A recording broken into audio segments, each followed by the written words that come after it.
creatine's impact on the brain, I think there's still question out there, but certainly if you're older, if you are an older individual, there seems to be even higher evidence to support creatine use in an aging individual.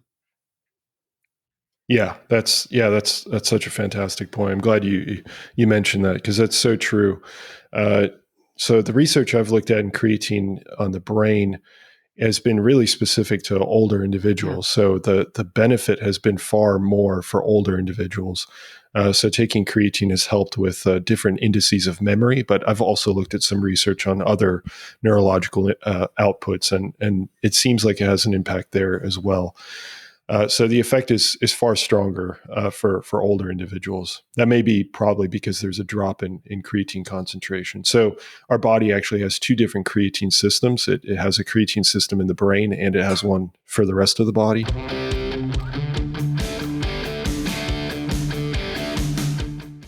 Thank you to Element for sponsoring this episode of the show. I never go anywhere without my Element. It really helps in a number of ways.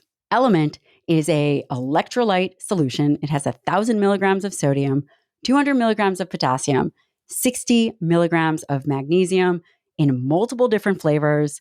I mix it with sparkling water. Be careful because it can overflow if you are not paying attention. Here's why I love Element. I'm traveling a ton. I'm also sweating a lot. I know that that's probably too much information, but I'm doing these things that are constantly causing dehydration. And I feel it, whether I get muscle cramps or headaches. I use Element because it really, really helps me personally. I recommend it to my patients. I strongly suggest that you give it a try. You can go over to drinklmnt.com/Dr. Lyon. And when you use my code, you will get a 8 flavor sample pack to try. So that way you can decide what you like and what you don't, but I guarantee you are going to love them all. And Element offers a no questions asked refund, so it's totally risk-free. Nick Verhoeven, soon to be PhD, welcome to the Dr. Gabrielle Lyon Show. I have to say, I am a huge fan of yours. I am so impressed by your translational ability to take studies and science and really break it down in a way that is incredibly easy to understand and probably most importantly, well, they're equally important, accurate. There's a lot of accuracy and intellectual integrity in what you do. And thank you for everything that you're doing. Well, thank you. I'm incredibly humbled. Thank you. I very much appreciate it.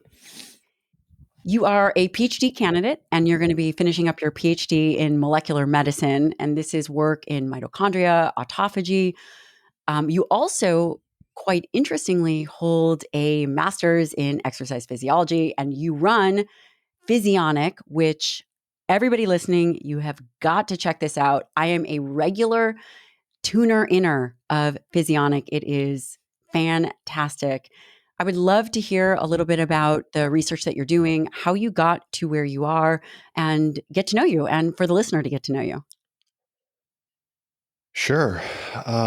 Where to begin? I think most scientists' origin stories are, I guess, kind of go back to the very beginning of what inspired them to get into science in the first place. But for me, I was actually initially pursuing a psychology degree, and I actually ended up graduating with a psychology degree. And it was, you know how people go through their college. If for those listeners that have gone through college, they'll go through the first 2-3 years, and then they'll maybe switch their major to something else because they think, oh, they're actually more interested in this. And then maybe they'll switch it again and again and again. Well, I stuck to psychology for the full 4 years. And it was literally right after graduation that I realized I should not be doing psychology. So I spent a lot of money to do that, to end up not pursuing that degree. But I ended up switching gears to science because ultimately I got really into fitness during my psychology degree. And I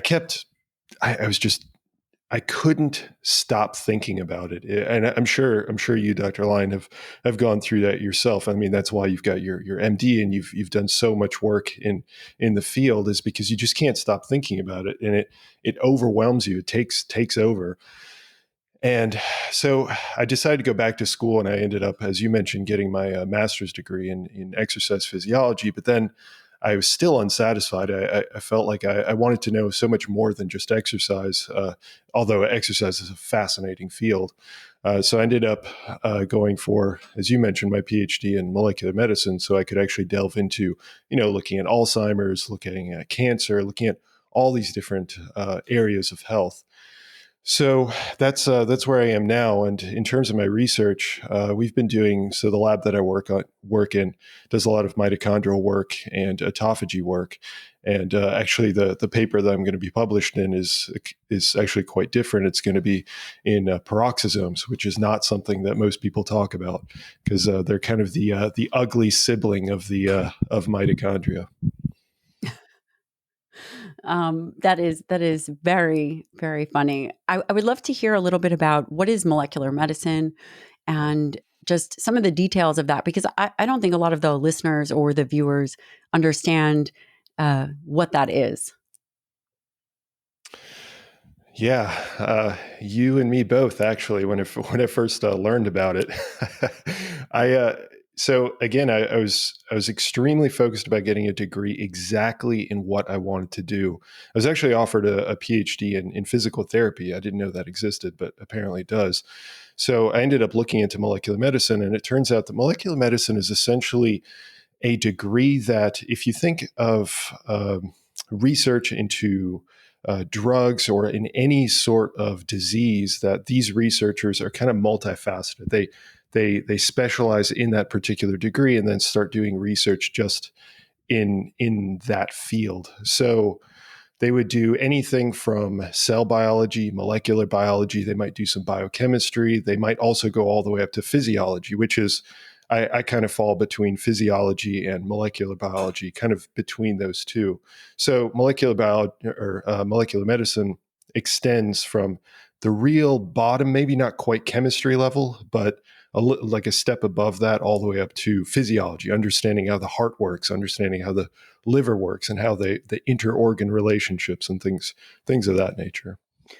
And it is really fascinating, and exactly what you are mentioning to be this kind of interface. And I know that you are very interested in this concept of sarcopenia, and certainly sarcopenia affects mitochondria, or who knows, it's possibly bidirectional. Please tell us a little bit about some of these core concepts as it relates to significant health concerns, particularly to an aging population, which arguably we all are. Yeah, I feel like I'm describing something that you know more than I do about the topic, but I have delved into sarcopenia quite a lot.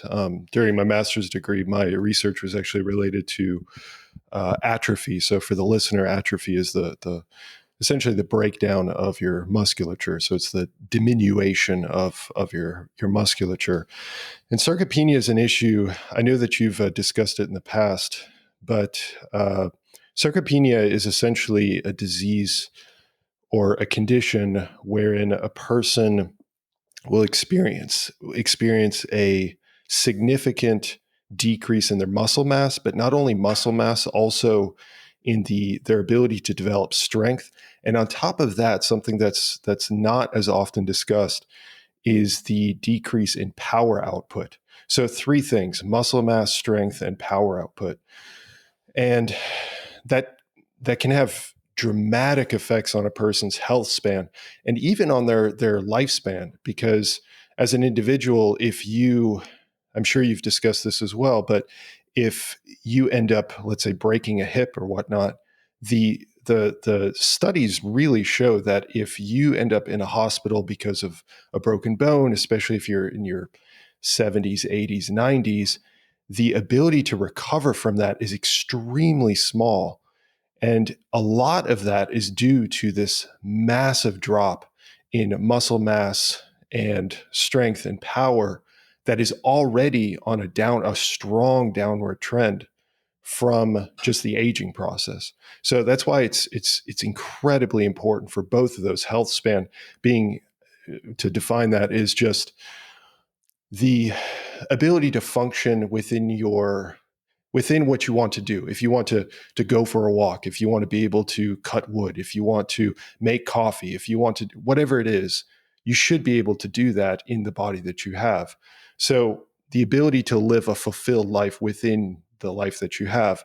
And then lifespan is essentially just the extension of that life. Like, how long are you actually alive? And sarcopenia affects both of those. Yeah, I couldn't agree more. I saw that certainly as a geriatric fellow, and doing obesity medicine research. There's this increase in obesogenic sarcopenia. Your statement about power and the change in power as we age is critical. How would you define power, and when do you think that we see it from an aging perspective versus a disuse perspective? And that might be somewhat of a splitting hairs question. But the reason I ask this is because oftentimes when people think about aging, there's this idea that there's an inevitable decline, which is potentially true. But the idea that power suddenly drops off may not be. And in fact, when you are young, establishing that and then taking that forward to aging. Thank you to Thesis for sponsoring this episode of the show. Thesis is the world's first customized nootropic company. People are thinking, well, what's a nootropic? And that is a compound or compounds found in nature or the human body with the opportunity to enhance cognitive function, whether it's become more creative, whether it's become more focused or have more energy. Nootropics help brain function. And the reason I hooked up with Thesis is because they offer personalized nootropics, meaning it's not one size fits all.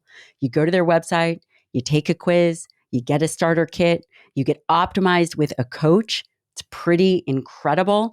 They have blends like I have never seen before. I love Logic, and Logic helps me in deep focus. If you guys get into deep work, you can go to their website, go to takethesis.com/Dr. Lyon. These products have been a game changer for me. I have been using them since I did my first TEDx talk. You can get 10% off your first order, but I will tell you, you only need to use it if you want to have better brain function. Go to takethesis.com/Dr. Lyon for 10% off. Yeah, power. The way I would define power is that you've got a time component when it comes to being able to develop strength. So if you are trying to move from point A to point B, the ability for your body, for your musculature uh, to recruit itself to actually be able to accomplish that movement is how I would define power. So there is that time component of how quickly can you move from point A to point B. And they do these tests, and I for sure know that you know this as well, is that they have all kinds of different tests where they do that. It can be a sit to stand test. They might measure how quickly a person can get up from a chair, for example, or the ability, or what's known as, I believe, a 6-minute walk test. Yeah. So they'll be able to, researchers is what I mean by they'll be able to determine how many steps a person can take within a certain amount of time. So all those are kind of proxy measures of power output. We can also do direct measures, which we usually do in animal studies. And yeah, it's this incredibly important aspect that when we think about it on the surface of things, we think of, muscle mass, we think about strength, which are of course incredibly important, especially strength. But we don't often think about the proxy that power has to our overall health. And I think that that's something that, in general, I think that that's an area where when we talk about people that, especially around age 50 or so and going onwards, it starts to decrease. But then it really falls off the proverbial peak where it should be. I'd say around like 70, 80 years old, it really just drops off massively. I mean, you see these gigantic drops in power, which, I mean, a person might still be able to be relatively functional, but it really gives you an indication of something that really needs to be fought against to try to bump that back up to at least reasonable levels. So that's an area for at least in terms of sarcopenia that I think that is often overlooked, and I think it's something that there are ways of combating it, which is, of course, why I think your podcast is so fantastic, because you do a lot of focus on in that realm, focusing on muscle strength, and obviously it's going to have an impact on muscle power as well. It's certainly an underrepresented organ. It's just where I think that skeletal muscle is highlighted is really in athletic performance and body composition, but from a medical perspective and improving quality of life, it is not packaged well and discussed in an appropriate body where it's usable and comprehensive. Thank you. And that's one of the reasons why I do talk about it. This idea of power, is it impacted from a mitochondrial perspective or a molecular perspective? Do you see changes with from proteostasis or mitophagy? Are there things that happen, you think, that directly affect the power from again, an aging or hallmarks of aging perspective? Yeah, there's one huge one actually, which is one that always been really fascinated by, but I haven't talked about to a great degree yet. I certainly plan on discussing it more in the future, but it's the consequence of what's known as muscle denervation that comes with aging. So for the listener, your muscle cells, let's say you've got a grouping of muscle cells. That grouping of muscle cells may be, let's just say, like 10 muscle cells. That grouping of muscle cells is being controlled, in a manner of speaking, by a neuron, so a nerve cell that extends from a part of your body, let's say your spine. And that nerve cell will then control or activate your muscle cells to either contract, to usually contract. And so you've got a single neuron, a single muscle, single nerve cell that's forcing these muscle cells to contract, and that's how we generate strength. That's how we generate power. However, with the aging process, as we've been talking about, you could see this decrease in muscle size and the muscle function. But what's not as readily discussed, and there's more and more research coming out, is the disconnect between that neuron, so your brain's ability or your spinal cord's ability to activate those muscle cells, that starts to dissipate as the neuron starts to pull away from the muscle cells. So that one neuron has control over 10 muscle cells. I'm just throwing out a number. And usually it can be a lot more, it can be a lot less depending on the neuron. That alone, if you think about that, you're essentially removing your ability to activate 10 or 100 or 1,000 muscle cells, even though the muscle cells themselves may be perfectly fine. But because that connection is no longer there, those muscle cells atrophy, which is going back to what I defined earlier, is this rapid diminution of these muscle cells incredibly quickly, simply because their activator has disappeared. And that symbiotic relationship between these two cells, the nerve cell and the muscle cell, is an area that, I mean, without even going into the muscle cell, can have this tremendous effect. And I do think that, as a matter of fact, there's this review that talks about mitochondrial health and how mitochondria can affect this process, because there's this constant crosstalk between the nerve cell and the muscle cell. So the muscle cell is constantly, if you want to put it in kind of simplistic terms, convincing the nerve cell to stick around, to stay in close proximity. The nerve cell is constantly sending chemicals back to the muscle cell to indicate, okay, I'm activating you, I'm nearby, I'm the support system. And with mitochondrial dysfunction, which would be like damage of mitochondria, That could be the diminution of mitochondria. That may be just overall mitochondria inability to generate the correct signals for the rest of the cell, may not be able to generate ATP, which is the cellular energy of the cell.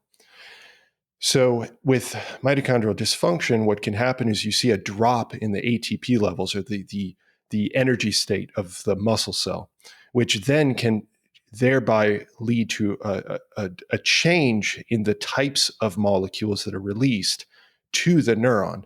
And if that happens over time, you start to accrue insult between those two systems, between the nerve cell and the muscle cell. And the nerve cell starts to separate itself slowly from the muscle cell, and therefore the muscle cell starts to decrease. Now, on top of that, if that happens, let's say, to a single muscle cell in that population of, let's say, 10 muscle cells that the neuron activates, it can actually start to influence nearby cells, a little bit like, I'm sure you've discussed this before as well, but senescence. So if you have a senescent cell, which is this kind of dormant cell, which is an incredibly simplistic way to look at senescence, but I'll put that aside for a second.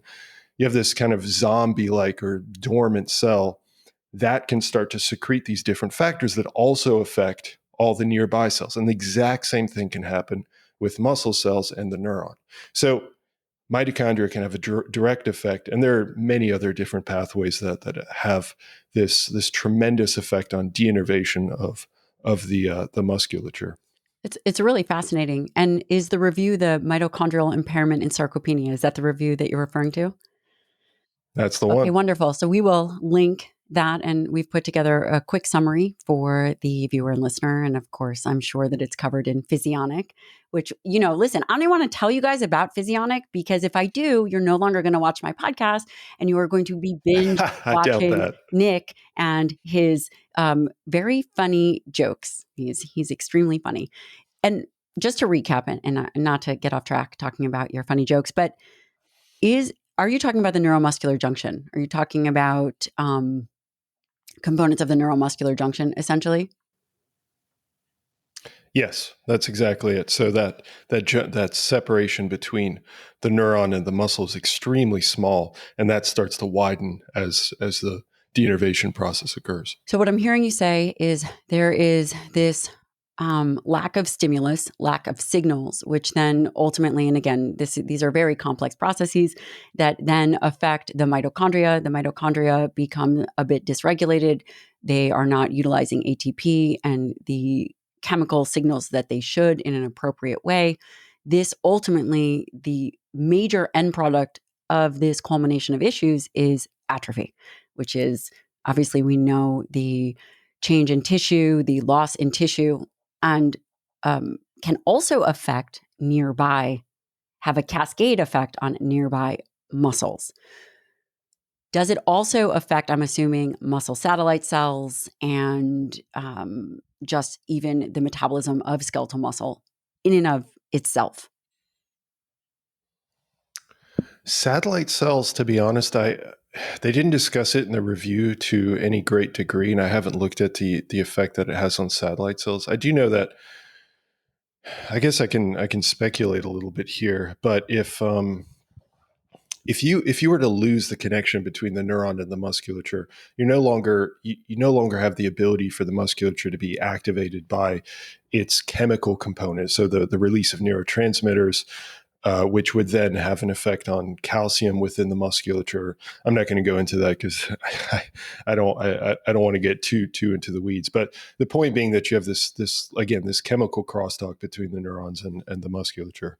So if you remove that, and you no longer allow the musculature to have the potential for growth, then the satellite cells are they're not going to be able to actually integrate with the musculature, or not have that drive to integrate with the musculature. So my speculation is that yes, at least by an indirect means, it would have an effect on the muscle cells.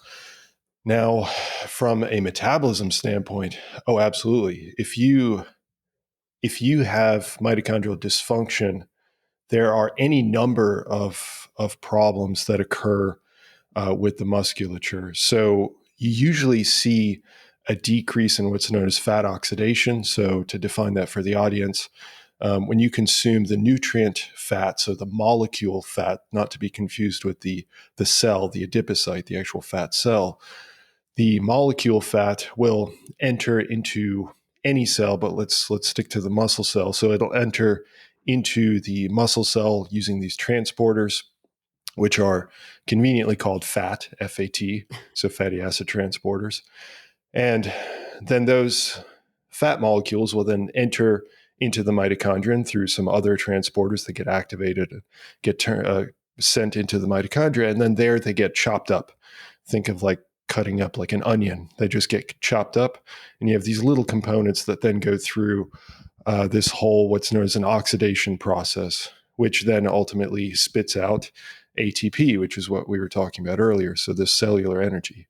So the ability to do that goes hand in hand with overall health. So if our metabolism is unable to go through this fatty oxidation process, then you start to have some serious problems across the board. So like insulin resistance as one prime example. So with mitochondrial dysfunction, it's not only just affecting this denervation process, it's also affecting the actual health of the musculature. Because again, the drive, again, I'll say it for the fifth time, I'm sure you've covered this before as well, that the drive for the muscle cells to be healthy and to function and whatnot is by creating essentially a sink. So when you exercise, right, so you're moving, you're using a ton of ATP. I mean, it is cellular energy for a reason. So it gets sucked up and used up to such a tremendous degree that if then you were to never exercise, or you were to actually remove the ability for the muscle cell to reap the benefits of exercise with this denervation process, for example, then you are effectively lowering the ability for your muscle cells to actually continuously suck up these fat molecules. So that can have tremendous effects on our metabolism. And then when you think about it, muscle is such a common tissue in our entire body that if that were to happen over and over and over again, and you see again this precipitous drop in power and muscle strength and all that stuff, it's going to have a tremendous effect on your metabolism. Absolutely.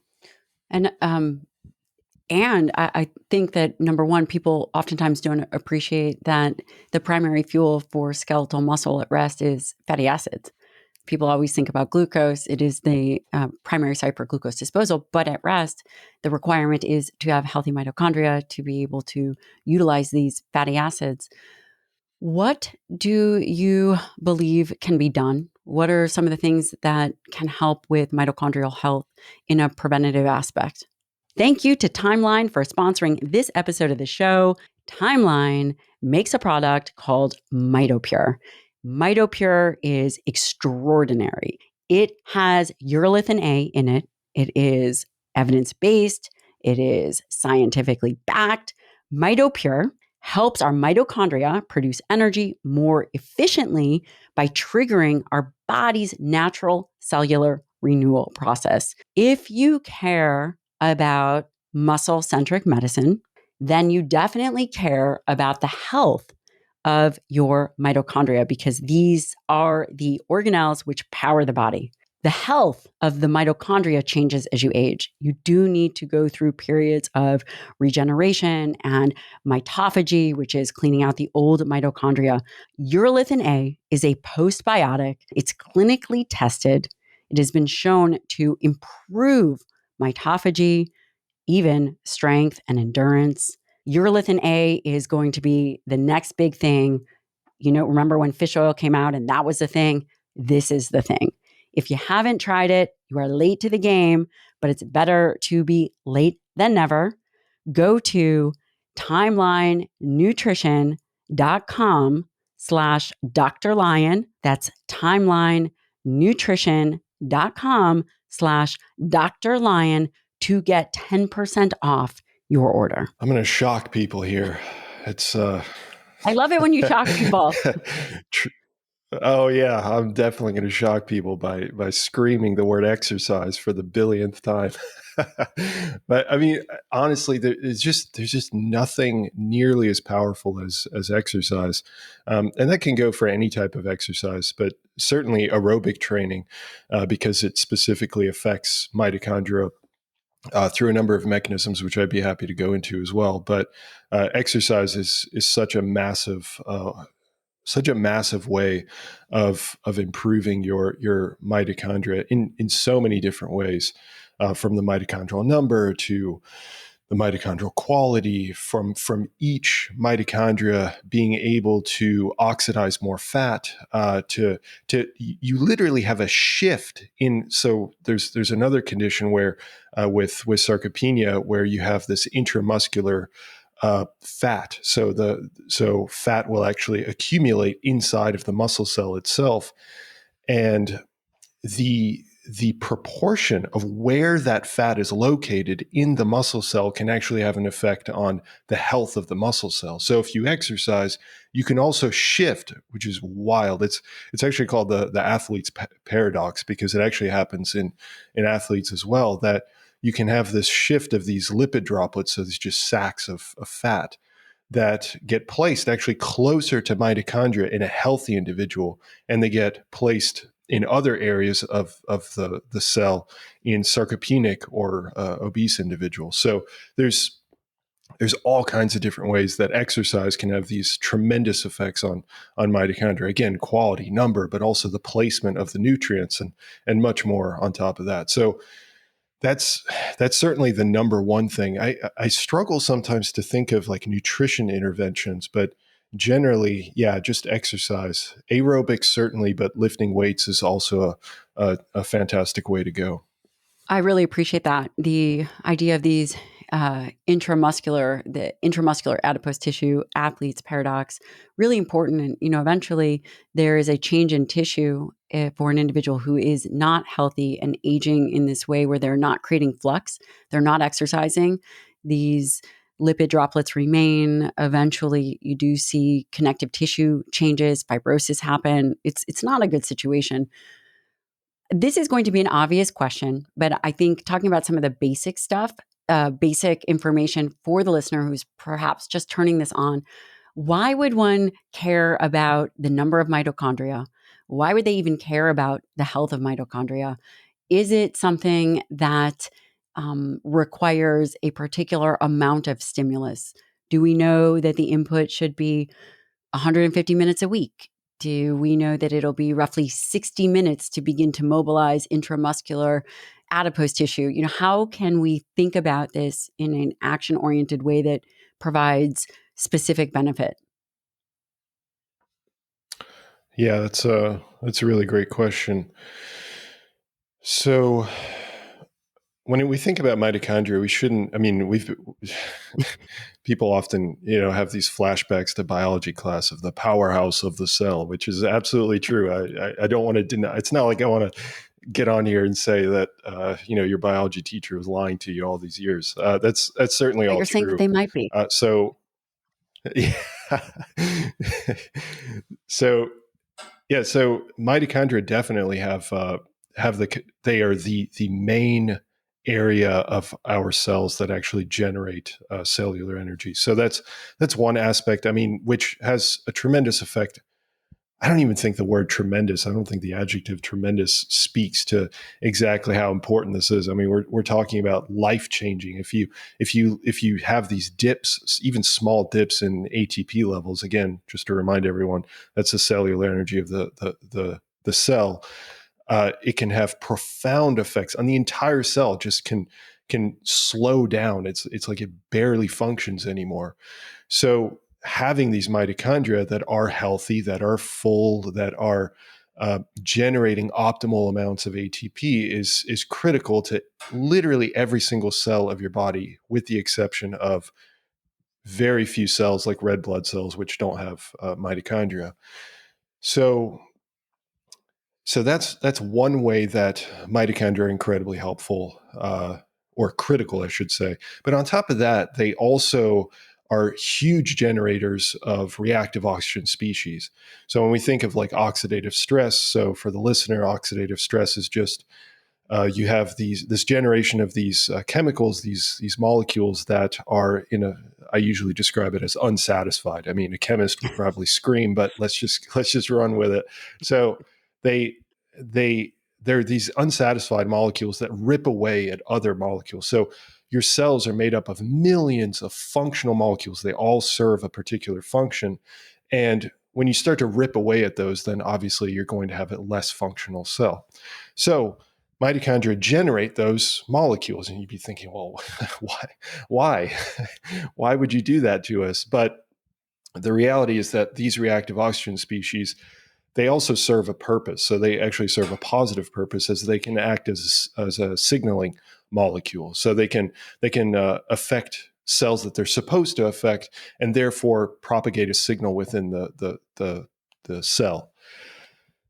And however, if you have too much of them, so if you're producing too many, which tends to rise as we age, so we start to produce more and more of these reactive oxygen species. And on top of that, we also have a decrease in our ability to eliminate them. So through what are known as antioxidant means, then you start to damage the cell more than you're able to repair the cell. And this, of course, occurs to mitochondria as well. So you start to damage the mitochondria. So having healthy mitochondria can have an effect on your cellular energy state, which has tremendous effects, which I mean, it's a whole field in its own right. And then on top of that, it can have an effect on oxidation. So the oxidative stress that builds up in your cells. And on top of that, let's add one more. It can also have an effect on your cell signaling. So your mitochondria are also very much in tune with cell signaling, and I'll give you an example. So your mitochondria actually are one of the two ways that your cells either decide to kill themselves or to remain alive. And you want that cell signaling process to work extremely well, because it's one way that we're able to prevent cancer. So if your mitochondria are in tune with the ability to we need to release particular factors that ultimately lead the cell to die, then that's a positive thing. They're not going to do it willy-nilly. They're going to do it specifically, exactly when they're primed to. But when you want the cell to essentially succumb to, in a word, it's kind of tough to anthropomorphize the cell. But let's say that the cell decides or needs to essentially eliminate itself because it sees itself turning into a senescent cell, or it sees itself going into a kind of a cancerous path. Then you want mitochondria to be able to release these factors and essentially tell the rest of the cell, okay, we've decided we're now going to go through this, what's known as mitochondrial dependent apoptosis, or cell death. So that's three, and there's many other factors that lead to mitochondria having, or a person wanting healthy, functioning mitochondria. And you could go into mitophagy, autophagy, and all that stuff. Now, in terms of the amount of exercise, usually the recommendation, whenever I talk about that, I usually talk about recommendations based off of what the ACSM says, so the American College of Sports Medicine. I don't know if we've ever gotten granular enough to say exactly, like, I know that the ACSM, at least the last time I checked their guidelines, which was a number of years ago, so that this may be slightly outdated, they said that the minimum was 10 minutes of physical activity, which is really, really low to just start to see some benefits. Now, obviously, more is going to be better up to a point. Now, exactly what that point is, I think, if I remember correctly, I think you actually said it yourself, is 150 minutes per week, something along those lines. Maybe it may be a little bit more, but also that depends on the intensity of the exercise. If it's moderate intensity or vigorous intensity, which is usually based on what's known as a heart rate reserve calculator, which is a proxy of VO2, which I'm sure you've discussed VO2 as well in the past. That's it's really interesting, especially because I believe that mitochondria is this hot word. Mitochondria, autophagy, mitophagy. There's potentially a lot of confusion in the space surrounding the things that actually influence this. What does it mean? What does it mean for the health of an individual? Could an individual fast for, I don't know, a day and then improve autophagy? Or is that not true? What are some of the misconceptions about this idea of autophagy or mitophagy that you would correct for us, because I think hearing it from you, someone who studies this, would be really, really helpful. Yeah, it's a fantastic question. We definitely can tell by your excitement. Well, you ask me any question about science, I'm going to get excited. um, okay, so autophagy, just to define it for everyone, is so if when your cells need to break down something inside of themselves, so your cells can't constantly be building and building and building. Think of like a room. You just can't keep adding and adding and adding. Eventually, you need to start taking stuff out, and usually you try to take out the stuff that you're no longer using or that's broken for whatever reason. So your cells do the exact same thing. So you have you even mentioned the word before, proteostasis. So you have more protein synthesis, or you have protein degradation. Protein synthesis being the buildup of any particular like a particular protein. But we're talking about the other side. So we're talking about protein degradation, which falls into three major camps. So you have the proteolysis through like the cleavage enzymes. You have the proteasome, which is a particular, it's a funky looking little molecule that essentially grabs onto tagged proteins and funnels them through this, what literally looks like a funnel, and then just spits out the broken pieces out the other end. And then you have autophagy, which is this typically considered macroautophagy, where you have this like this sack, almost like, think of like a garbage bag, and it's almost like floating in water, which is what our cells are primarily made of. And it will engulf these large swaths of the cell, where you may have mitochondria, you may have parts of the endoplasmic reticulum or the peroxisomes that I mentioned earlier that nobody talks about, or it just anything, any number of different proteins. So, and then once it sucks them up. I think a great analogy of that is like, if you've ever seen a whale eating krill, it opens its mouth and it's just this massive thing that just sucks up all this krill. And once it's got it trapped in the sac, it'll close the sac, and then another vessel, another sac will come in and bind with the previous one, which ultimately leads to the production of what's known as the autolysosome. Now, the autolysosome drops the pH of the autophagy machinery of these sacs, and it also introduces a bunch of degradation enzymes. So whatever's inside, whatever's trapped inside that sac, gets bombarded with a bunch of quote unquote toxic materials that are specifically designed to just eliminate just those sections of the cell. So that's a background on autophagy, and that's a good thing to have in general. So in a healthy individual, you're going to have certain levels of autophagy. It's going to go from high levels at certain points to low levels at other points. So that's fine, and that's how typically people think about it. And exercise is a potent stimulator of autophagy in a beneficial way. Uh, you know, certain levels of fasting can increase autophagy. There's all kinds of different ways that you can increase autophagy, but does that necessarily mean that it's always a good thing? The answer is absolutely not. So I've been doing some reading on autophagy, some weird things that autophagy does that are kind of unexplained in fat tissue, but I'll leave those for another time. But the great example of that is in cancer. Cancer cells can actually use autophagy for their own benefit. So, and the one question that I get, or I guess two questions that I get related to this, is then, okay, what cancers, and is it this particular cancer? Does that mean that autophagy is then a negative?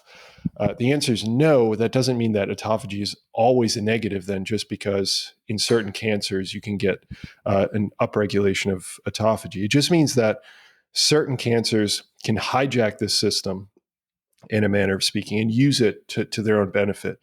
And there was this study that was done where there was this particular study that was, or this particular cancer, excuse me, that was being studied.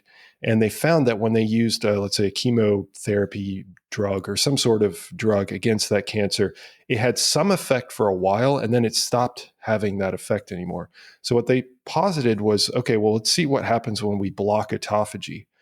And suddenly it became far, far more effective. And the reason for that is because the cancer cell was using autophagy to trap the chemotherapy drug, degrade it, and then eliminate it. So the answer is that autophagy is always, just like anything in the body, is an incredibly nuanced conversation. But by and large, I think the way that people should consider autophagy in their day-to-day lives is that if you're generally healthy, you're not suffering from any major issues, then autophagy is generally seen as a positive. And would you say that it's happening no matter what? There, exercise is likely probably the greatest stimulus. Are we going to? Would it be fair to say that if you are going into an overnight fast, you are generating some type of autophagy, and it's not necessarily measured in a particular way? Just to clear up some of the just discussions around autophagy. So yes, definitely. Our body is constantly in flux, and that's true of really any situation. Proteostasis is another example. So if we were to go one layer higher than autophagy, so that's certainly true for autophagy. If you're just existing, you're going to have periods where autophagy is more upregulated, and sometimes it has nothing to do with nutrient consumption. It's just increased because maybe you got sick, so your cells have to increase what's known as xenophagy. So they try to eliminate viruses and eliminate bacteria by increasing autophagy. And it doesn't matter if you've been eating protein, or if it doesn't matter if you've been fasting for 3 days, or it doesn't matter if you've been exercising. It's just going to force autophagy because it has to. But that's why it's generally the best to try to look at kind of averages and kind of look at a healthy individual as a whole, because they are going to see increases and decreases in autophagy that may be beyond their control, even though some elements are in our control. And would you say, so for you, when you were thinking about your overall musculature health and wellness and your mitochondria, is that something that is on your mind, or you're just executing the day-to-day activities like making sure you're creating flux, making sure that you are exercising? And, I do want to talk about the impact that exercise has versus resistance training and endurance or cardiovascular. You'd mentioned zone 2 as opposed to high intensity interval training. Are there multiple ways to get to one result? Thank you to Inside Tracker for sponsoring this episode of the show. Hey guys, it's time. It's time to get your blood work done. If you have been putting it off, here is your reminder. People need to look at their blood work to see what they are doing is working. This is data that you must collect, whether it is your complete metabolic panel, whether it is looking at your liver enzymes or inflammatory markers, or markers that will show your biological age. Inside Tracker has you covered. You can go to insidetracker.com/Dr. Lyon. They are generously offering 20% off everything. So just pick what you want, whether it's inner age, whatever action plan you want, but it's important. It's important to knock out. This was created by leading scientists in aging and genetics. Inside Tracker analyzes your blood. You can go to a lab draw. You can get a home draw, which is super convenient. There is no excuses to get healthy right now. For a limited time only, get 20% off the entire Inside Tracker store. That's insidetracker.com/Dr. Lyon. So with the last part of that question, the answer is definitely yes. So especially if you're talking about autophagy, there isn't a whole lot of data on exercise and autophagy yet, mainly because autophagy was just discovered, or really there's been a lot more research just recently. So the research really hasn't caught up to that. But my educated guess would be that absolutely yes. There's any form of exercise is going to increase autophagy. We may end up figuring out like maybe resistance training may be better in certain circumstances. Like for example, resistance training is a good example of proteostasis. Again, taking that one level higher, autophagy being under the label of proteostasis. resistance training can increase degradation for a short period of time where it tries to clear out particular broken pieces of the musculature, whatever it might be. So for that, autophagy is probably going to be upregulated exactly for that process. But at this point, I probably wouldn't worry about exactly which exercise is going to be superior to another exercise, simply because at least there's no research yet on that. Now, in 5 years from now, the answer is probably going to end up changing.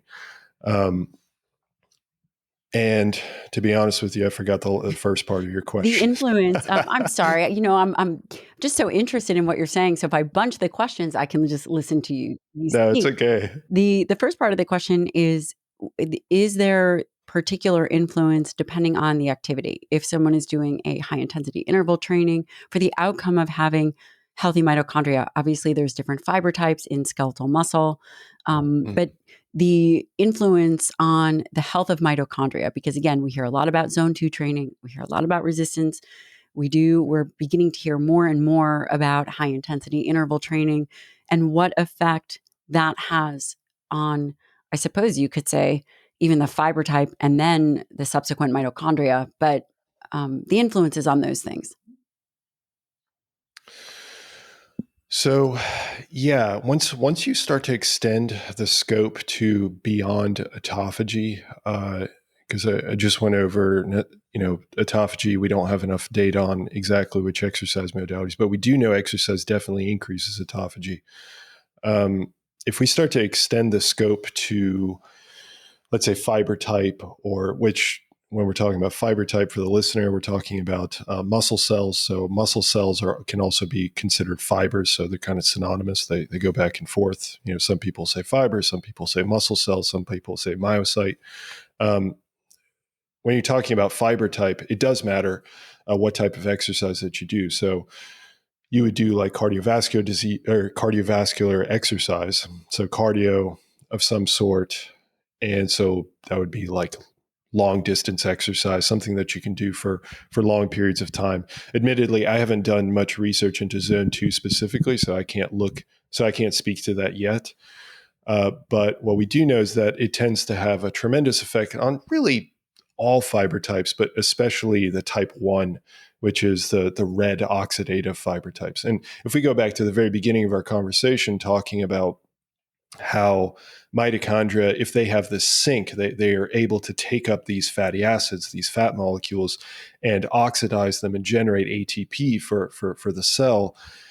Well, that's where cardiovascular exercise is incredibly helpful, in that it does specifically affect mitochondria, in that it increases a protein called PGC1 alpha. Now, PGC1 alpha is a coactivator. So it'll enter the nucleus of our cells and coactivate a host of other proteins that are specifically related to mitochondria. It'll also have an effect on autophagy as well, but it's most well known for its effects on mitochondria. So once you have more PGC1 alpha, you have more activity of PGC1 alpha, you tend to have more mitochondrial generation. So you get mitochondrial biogenesis, which is the creation of new mitochondria. On top of that, you tend to have more mitophagy, which is the autophagy of mitochondria. So the reason why you would want to do that, or your cell would want to do that, is because, again, your mitochondria are generating reactive oxygen species. They're causing so much damage to themselves that you do have times when, and this is a really cool process, where your mitochondria will actually combine. So you'll have a really damaged mitochondria and a really healthy mitochondria. And sometimes they'll actually combine. They'll go through a process called fusion. And that's to essentially mix up everything. And then they'll separate out all the negative components into one section of the mitochondria and essentially eject those back out. And that's through a process called fission. And then you'll have this small mitochondrion that's completely dysfunctional. And that's when the autophagy machinery comes in, because it'll be tagged for degradation. The autophagy machine will come in and remove it. So cardiovascular exercise has a tremendous effect on that. Now, in terms of resistance training, that tends to be more type 2. Although, again, it's not like there are these hard cutoffs where, fiber types go down these march down the aisle and they get designated, you're type 1, you're type 2. and you can only get a benefit from one thing or another. Ultimately, it's going to have an effect on the entire scope of the different fiber types and whatnot. But resistance training has an effect on the size of the musculature. It can have an effect on the different contractile components, so like myosin and actin, and it can have an effect on how much glycogen is stored in our musculature. It can which is stored glucose for those that are listening. Actin and myosin are contractile components of the cell. So it's definitely going to lean one way or another with cardiovascular exercise or resistance training, but they're going to have a ton of crossover. And there's such a thing as fiber type switching, which isn't a completely permanent process, but you can have, which is usually defined. So the fiber types are usually defined, at least one of the ways that they're defined is by the type of myosin that's found within the muscle cell. Myosin, again, being one of those contractile components that allows the muscle cell to squeeze together or to elongate. And so, yeah, resistance training can have an effect on fiber type switching as well. And if we go back to sarcopenia, if we see a loss we typically see, especially with diabetes, obesity, and sarcopenia, we tend to see a loss in type 2 fibers. So the ability to fight that and encourage the muscle cell to maintain those muscle fibers can be absolutely invaluable. Yeah, we certainly do see a change in fiber types. And you guys can witness that when you see an older individual get skinnier. We've all seen our parents, sorry, Dad, our grandparents get skinnier, and it's thought to be due to a change in fiber type. What about high intensity interval training, and what about power generation? How do we train for power? High intensity interval training is a great kind of middle ground between the two. So you can reap some of the benefits from cardiovascular exercise, and you can reap some of the benefits from resistance training and it is, as you're alluding, it's a fantastic way to also increase your power output. Mainly because it's burst. I mean, when you think of power, you should be thinking about burst. Like, again, it's that time component. It's not just can you do it, which would be like strength, but can you do it extremely quickly as you possibly can?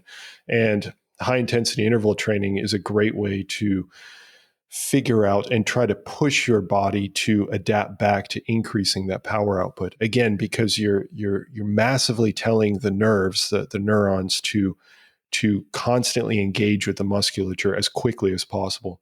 And you'll get a lot more. For example, we were talking about the neuromuscular junction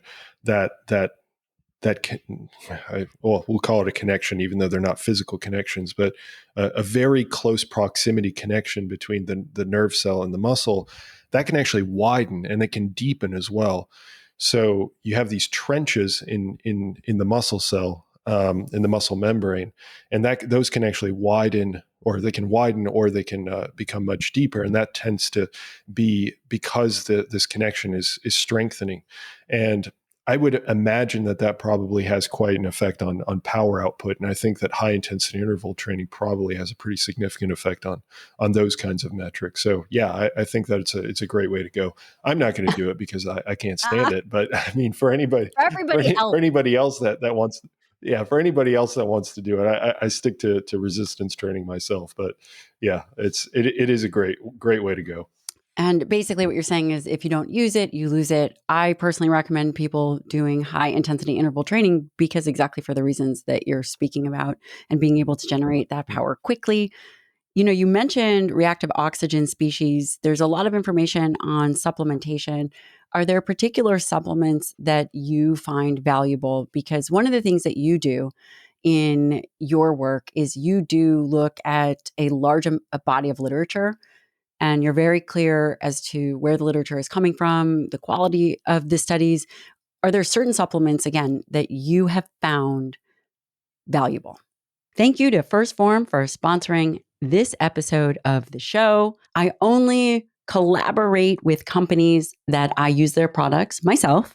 I'm going to share with you what I'm taking, and that is Megawatt Natural. It is a pre-workout that I absolutely love. I have been using Megawatt for a long time. One scoop has B6, B12, choline. It has natural caffeine, about 150 milligrams. It also has a whole coffee fruit extract. It's amazing. You don't have to use the whole thing. You could use half a scoop if you need an afternoon boost. If you are just sick and tired of coffee, I don't know if you're like me, but I like to cycle things. Otherwise, I totally burn out. This is a great pre-workout and a great afternoon pick-me-up. Go to firstform.com/Dr. Lyon. That's firstform.com/Dr. Lyon, and you will get free US shipping on your order of $75 or more.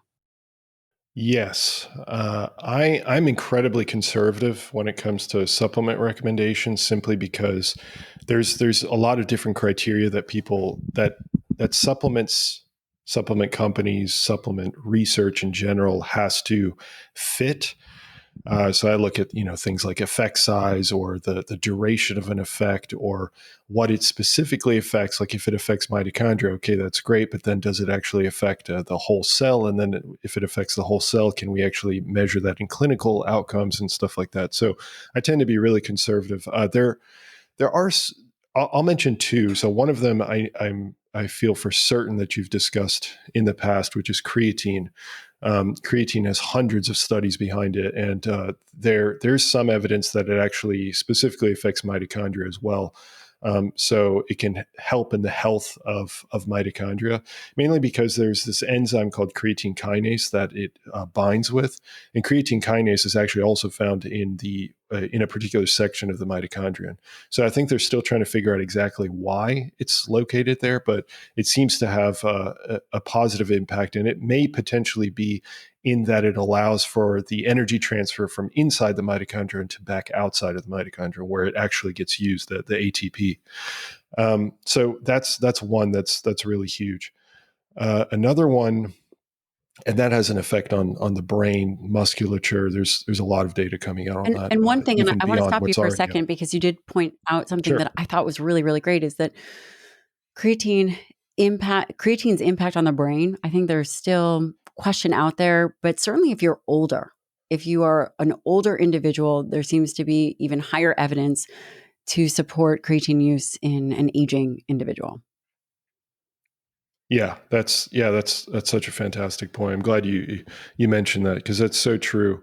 Uh, so the research I've looked at in creatine on the brain has been really specific to older Yeah. individuals. So the benefit has been far more for older individuals. So taking creatine has helped with different indices of memory, but I've also looked at some research on other neurological outputs, and it seems like it has an impact there as well.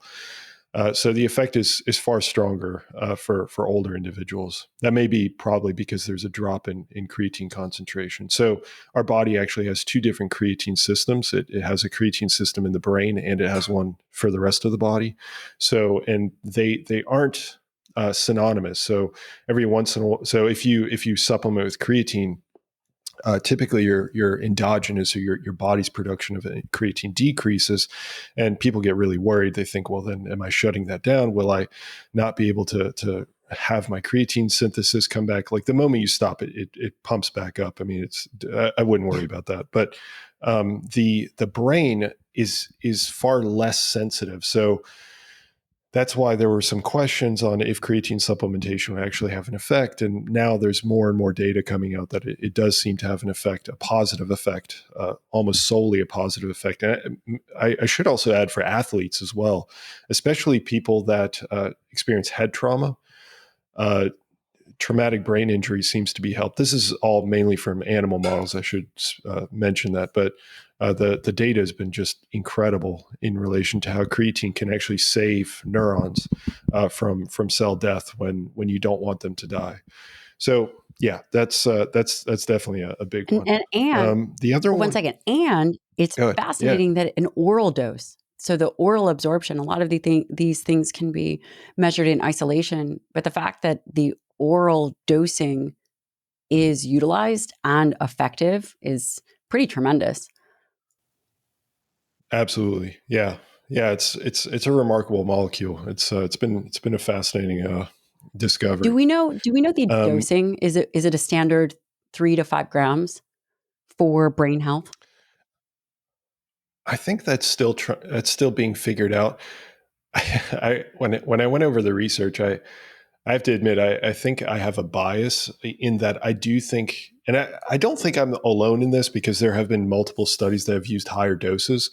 They've used 15 or 20 grams of creatine, and some even go beyond that, like 40 grams. And usually you just end up excreting a lot more creatinine, which is the degradation product of creatine. But so my bias is that I think that as more research comes out, there's a potential that we'll discover that maybe higher doses can have a greater impact on the brain, but the current literature does not support that. So as it stands, most of the studies still use 5 grams, and they do still find an effect. So exactly teasing that out is going to depend on the amount of data input that we're able to put in, and right now it's just too low. That's a very valuable insight. Thank you. Sure. Yeah. The second supplement that has really taken things by storm as of actually around this time last year was this grouping of studies that came out of Baylor University, the medical school Which there. we're They here, were just looking so you know. at My husband is okay, a surgical well, resident at Baylor. Yeah. okay, well, perfect. Well, hey, I mean, the perfect podcast to talk about it then. Um, they So a group of researchers looked at the combination of glycine and N-acetylcysteine for the abbreviation of GlyNAC. Now, the results that they first started in animal models. They found some really tremendous results. And I know that you had mentioned reactive oxygen species. That's why I'm specifically mentioning this one. And then they came out with a pilot study, and then they decided to do a full-fledged study because the results just translated from animals to this pilot study, and then they did a larger study. And in every single study that they did, GlyNAC had incredible results. I mean, it had effects on mental ability, the cognition. It had an effect on muscle function. They didn't measure any power outputs, but they did measure strength outputs, or just the ability to just being able to from sit to stand test and things of that nature. They looked at, let's see, some blood pressure and some heart metrics. Those results weren't quite as astounding, but there were some slight improvements. They looked at DNA damage. So there are different molecules that get secreted by our cells when we experience DNA damage. So they looked at some of those proxy measures, and they found that was reduced. They There was just all kinds of different areas. Insulin resistance was for sure significantly improved. So that was done specifically in individuals that were in their 70s. And while the sample or the number of individuals in the study was still pretty small, the effects were just so tremendous that it was an incredibly exciting study.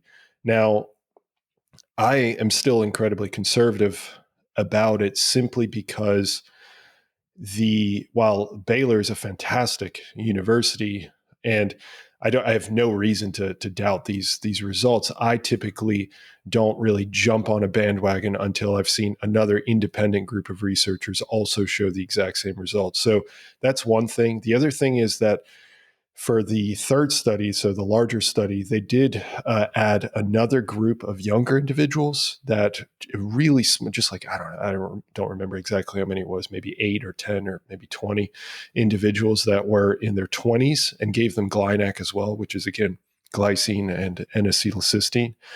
And they only measured for 2 weeks, but they found no effect. So from the 0 week mark to the 2 week mark, there was zero difference. And I really think that makes a lot of sense. I would actually like to see that extended to the full 16 weeks or 24 weeks, because the older individuals ended up consuming GlyNAC for at least 24 weeks, something along those lines. So the effect takes a while to develop, but once it's there, it seems to be pretty profound. Again, if the study results end up holding true.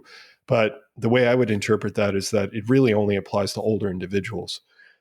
So people, I would say maybe like 60 years and older, or individuals that may be dealing with a particular health condition, it could potentially be beneficial, but there's no data on that. It's a lot based on some anecdotes that have been sent my way. I get flooded with people telling me that they've been taking Glynac and it's been life-changing for them. So, which is fantastic. But, I tend to be, again, very conservative, very stringent about what does the data show, even though anecdotes tend to jump, many years ahead of the data in certain circumstances. I really like how you point that out. You said something here that everybody should listen to is there has to be multiple groups. It can't just be one study out of one university. It has to be replicated. The data has to be replicated. And that's an important point. Thank you for that. Selfishly, Sure. completely off topic, hyaluronic acid, which I know you did a video on. I have not gotten to that video. Is it a yes or is it a no? That's all I want to know. Yes or no? Oh, God. Ladies, listen up. Listen up. Topical. Hitting a Was it scientist topical or too. oral? Was it topical or oral that you Okay, reviewed? I can say it was oral that was the most effective. Okay. Yeah. But did you look at topical? Again, ladies, listen up. This guy, if you want to know good skin products, I have an idea. We should all send him our favorite products, have him review the literature and test it out and tell us collectively, let's do this, if it is going to work. Then we can all save money. Are you up for it? That's what I'm trying to do. Okay. I would definitely be up for it. Sure. Oral for skin, oral hyaluronic acid. Yes? Leaning towards yes. Wait, everyone wants to know. I'm interrupting. See, he's a scientist. And so scientists, when you ask them yes or no, very challenging. When you put them on the spot, very challenging because as an expert, things are very nuanced. That's just the reality of it. For example, if you were to told me plant or animal protein, you would guess I would say animal. But again, depends on, do they need fiber? What is it that we're talking about? But Nick is much more of a scientific expert than I am. So, yes or no? So back to the question. I'm leaning towards yes. I think that the topical studies, I found some glaring issues in their methodology. I was not impressed. I'll just put it very mildly. I was not impressed by the topical studies. The oral studies were a little more consistent and did show that it seemed to be pretty effective at reducing wrinkling.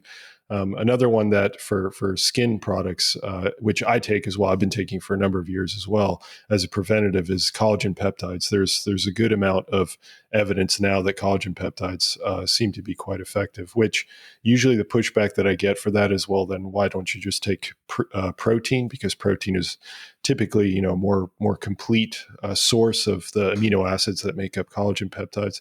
And that's a fair point. When it comes to muscle mass, absolutely. Like there's no competition. But when it comes to skin health, it's not actually the amino acids themselves. It's the stitching of how they're put together. And those can actually get absorbed by the intestines. Usually people think that it's just single amino acids. Amino acids, for those listening, is the component that makes up protein. So when you consume protein, you're actually consuming amino acids. And the collagen peptides come in these di and tripeptides that can be absorbed in the intestines. And those can actually bind to what are known as fibroblasts, which are these collagen producing cells. And it's not, they can use the components of the collagen peptides for the production of collagen.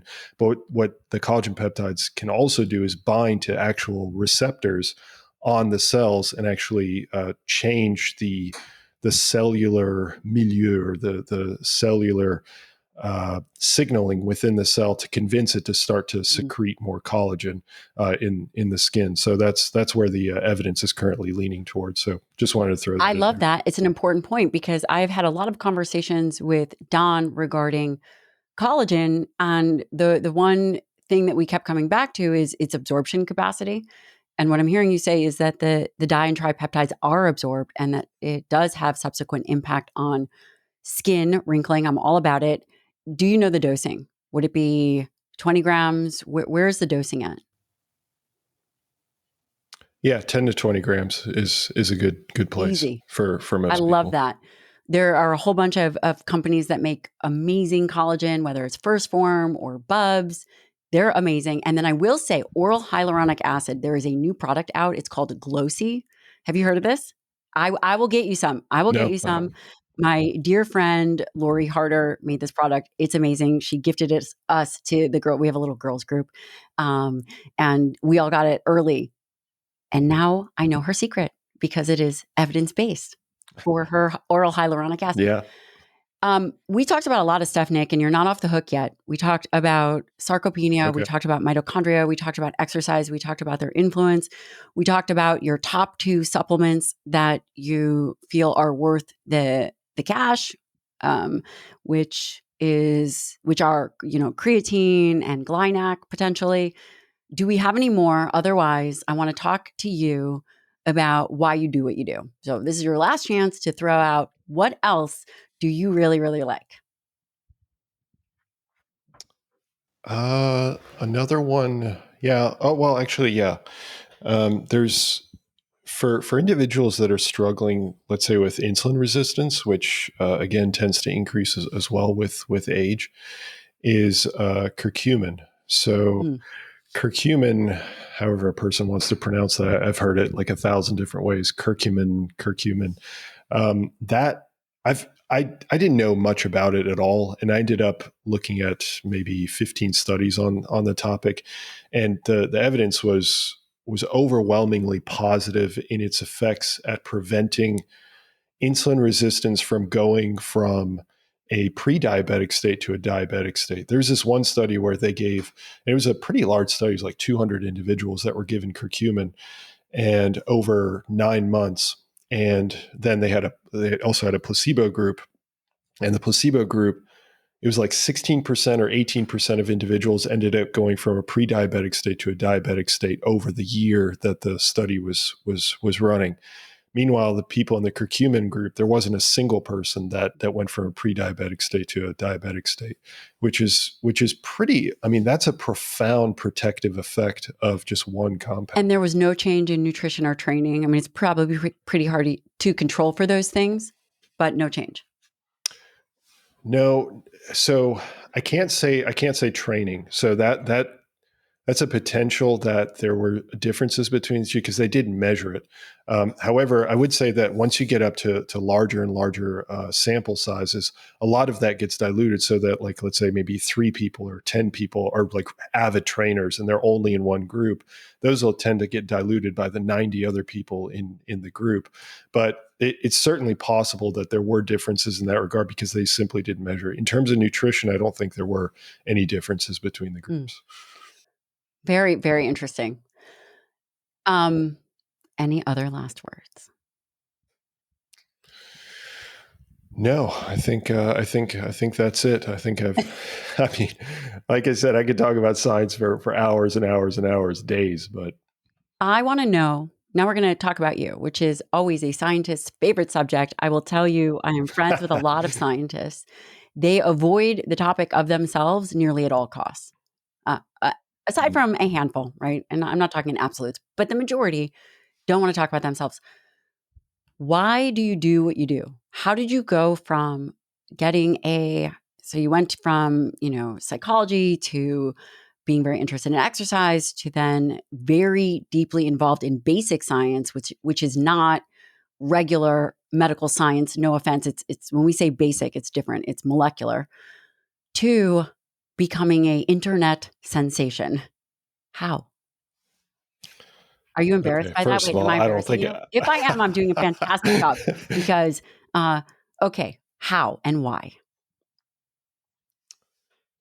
I'll go and correct you with the internet sensation. I don't think we'll go to that extent, but thank you. I appreciate the kind words. I think it just stems from one thing is just you end up. I'm sure people that are listening that have found that thing that they just can't stop thinking about, like we were talking about earlier.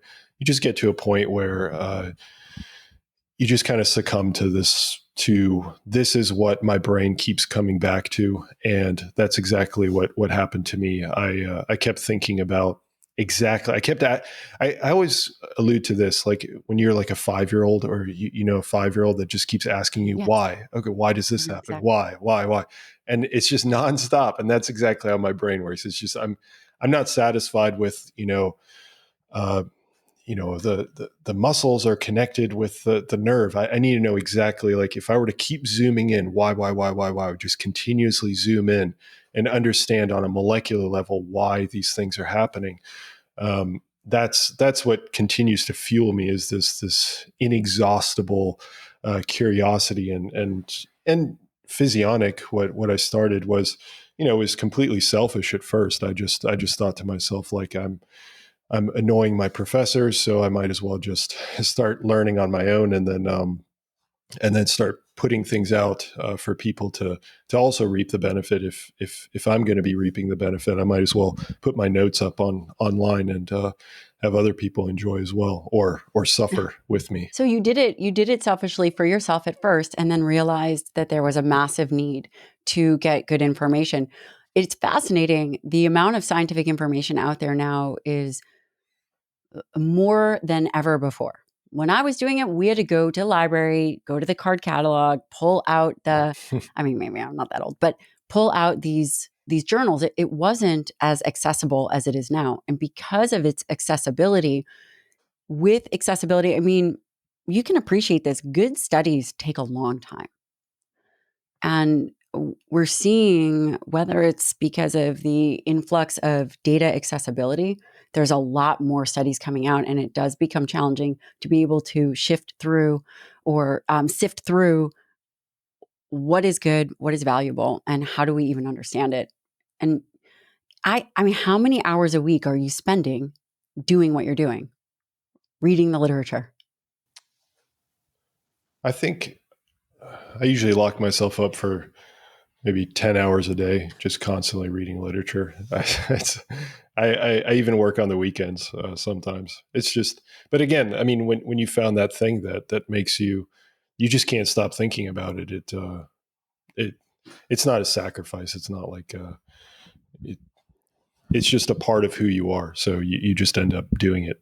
I just You love can't help it. it. And again, I found your information and then the way you do it so valuable. And I know that my audience is going to find you and the information and the work that you're doing incredibly valuable. You have a ton of free content. And not only that, you have a ton of free content. You also have paid content. You're probably so busy with inquiries, but there's a whole host of ways someone could essentially pick your brain and help understand science better. I just wanted to say thank you. I believe that you are an absolute superstar and you are going to change. Here's what I think.